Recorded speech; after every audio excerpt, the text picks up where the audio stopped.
அன்பானவர்களே, யார் இந்த கழக வேலை வெட்டி இல்லாமல் உலக மக்கள் தாலியாக இருக்கிறான்னு நீ நினைக்கலாம். ஆனால் நான் உன்னிடம் கேட்பது ஒன்று தான். இந்த உலகையே வாங்குகிற அளவுக்கு உங்கள்கிட்ட பணம் இருக்கலாம். இந்த மண்ணையும் வாங்கிடுவோம், விண்ணையும் வாங்கிடுவேன். இப்போ எலான் மஸ்க்லாம் வாங்கி வச்சுருக்கு இல்லையா? பட் எலான் மஸ்க் ஒரே ஒரு நாள் நன்றாக தூங்கி எழுந்திருக்கிறாரா? எலான் மஸ்க் உங்களை தான் கேட்குறேன். ஒரே ஒரு நாள் உங்கள் வாழ்நாளை நான் நிம்மதியாக மாத்திரை மருந்து இருந்து எதுவும் இல்லாமல் எந்த சிந்தனையும் இல்லாமல் அழகாக தூங்கி காலையில் அழகாக எழுந்திரிச்சுன்னு சொல்ல முடியுமா? என்னால் முடியும்.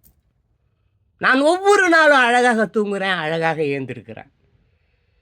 எந்த பொருளோ அதுவோ இதுவோ என்னை விட்டு போயிடும், என்னை ஏமாற்றிடும், என்னை நயவஞ்சகம் பண்ணிவிடும், நான் சின்ன பொண்ணு ஆகிடுவேன், நான் நடுத்தரில் போய் நிற்பேன், நான் திண்டுவேன். அதுதான் சொல்கிறேன். நிம்மதியாக தூங்குவதற்கும் வாழ்வதற்கும் ஒரு கழுதையை வாங்கி வச்சுக்கோ. ஏன்னா அதில் தான் நீ இனிமேல் நாடோடியாக சுற்ற வேண்டியது வரும்.